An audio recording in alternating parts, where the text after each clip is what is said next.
చంద్రబాబు ప్రభుత్వం జల్సాలకు అడ్డు అదుపు లేకుండా పోతోంది. కరకట్ట ప్యాలెస్ కు కోట్ల రూపాయలు దుబారా చేస్తున్నారు. ఆర్భాటాల కోసం 16 నెలల్లోనే 3.72 కోట్లను ఖర్చు చేశారు. సీఎం చంద్రబాబు ఢిల్లీ నివాసానికి 95 లక్షలు ఖర్చు చేశారు. 2014-19 మధ్య తన నివాసాలు, ఫామ్ హౌస్లకు కోట్లు ఖర్చు చేశారు చంద్రబాబు. ఆఫీసులు, నివాసాలు, గెస్ట్ హౌస్లు, స్పెషల్ ఫ్లైట్లకు 100 కోట్లకు పైగా దుబారా చేశారు.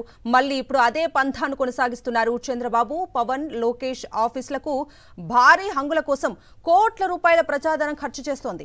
సిద్ధార్థ్ లూత్రాకు 8.62 కోట్ల ప్రభుత్వ నిధులు ఇచ్చారు.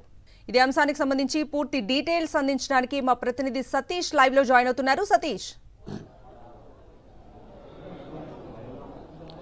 కవిత, ఒకవైపు ఆంధ్రప్రదేశ్ రాష్ట్రాన్ని గడిచినటువంటి 18 నెలల్లోనే తీవ్రమైనటువంటి ఆర్థిక సంక్షోభంలోకి నెట్టేసినటువంటి చంద్రబాబు ప్రభుత్వం మరొక వైపు తమ సొంత విలాసాల కోసం, సొంత సౌకర్యాల కోసం, ఆర్భాటాల కోసం కోట్లాది రూపాయలు ఖర్చులు చేయడం అనేది ఇప్పుడు తీవ్ర చర్చనీయాంశంగా మారింది. ముఖ్యంగా ఆంధ్రప్రదేశ్ రాష్ట్రంలో మనం చూస్తే ఈ రోజుకున్నటువంటి డేటా ప్రకారం ఇప్పటి వరకు చంద్రబాబు ప్రభుత్వం వచ్చిన తర్వాత 2,66,000 కోట్లు, అటు బడ్జెటరీ రుణాలు, బడ్జెట్ బయట ఉన్నటువంటి రుణాలు సుమారుగా 2,66,000 కోట్లకు పైగా అప్పులు చేశారు. అంటే నెలకు సుమారుగా 14 నుండి 15,000 కోట్ల మధ్యలో సగటున అప్పులు చేస్తున్నటువంటి చంద్రబాబు ప్రభుత్వం మరొక వైపు ప్రజలకు ఇచ్చినటువంటి హామీల అమలు, అభివృద్ధి మీద దృష్టి పెట్టడం కంటే కూడా తమ బ్రాండింగ్ కోసం, తమ మార్కెటింగ్ కోసం, అదేవిధంగా తమ సౌకర్యాల కోసం, సదుపాయాల కోసం అత్యధికంగా ఖర్చు చేస్తుంది. సో ఏదైతే సాక్షాత్తు ముఖ్యమంత్రి చంద్రబాబు ప్రస్తుతం అధికారిక నివాసంగా మార్చేసుకున్నటువంటి కరకట్ట అక్రమ నివాసాన్ని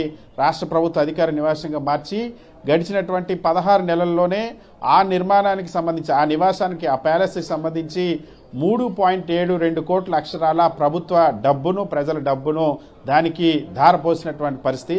చంద్రబాబు ఢిల్లీలో నివాసానికి 1 కోటి రూపాయల పైగా ఖర్చు చేశారు. మరొక వైపు సచివాలయంలో, తాత్కాలిక సచివాలయంలో భవనాల కోసం, ఏవైతే ప్రస్తున్నటువంటి సీఎం ఆఫీస్ కానీ, మంత్రి లోకేష్ కార్యాలయం కానీ, డిప్యూటీ సీఎం పవన్ కళ్యాణ్ వీళ్ళ ఆఫీసులకి, వాస్తవానికి అయితే నారా లోకేష్ కానీ, పవన్ కళ్యాణ్ కానీ ఒక్కరోజు కూడా సెక్రటరీకి వెళ్ళి రివ్యూలు కూడా చేసినటువంటి దాఖలాలు లేవు. కానీ ఆఫీసులకి కోట్ల రూపాయలతో మరమ్మతులు చేశారు. ఇంకొక వైపు పవన్ కళ్యాణ్ కొద్ది రోజులు ఉండి వదిలేసినటువంటి ఆ గెస్ట్ హౌస్ కూడా పెద్ద ఎత్తున కోట్లు ఖర్చు చేశారు. సో తర్వాత ఇప్పుడు మరొక వైపు ప్రత్యేక విమానాలకు ఒకవైపు ఖర్చు చేస్తేనే ఈ నివాసాలకే చూస్తే మన గతంలో 2014-19 మధ్యలో ఏ విధంగా అయితే దుబారా చేశారు, ఇప్పుడు కూడా అదే చేస్తుంది. ఇప్పటికే దేశంలోనే రిచెస్ట్ సీఎంగా ఉన్నటువంటి చంద్రబాబు తన కరకట్ట ప్యాలెస్కి 3.72 కోట్లు ప్రజల డబ్బుని ఇప్పటి వరకు ఖర్చు చేసిన పరిస్థితి ఇందులో మనం చూస్తే చాలా స్పష్టంగా దీనికి సంబంధించి ఇప్పటివరకు జారీ అయినటువంటి జీవోలు చూస్తే ఆ కరకట్ట ప్యాలెస్లో మరమ్మతుల కోసం అక్టోబర్లో 95 లక్షలు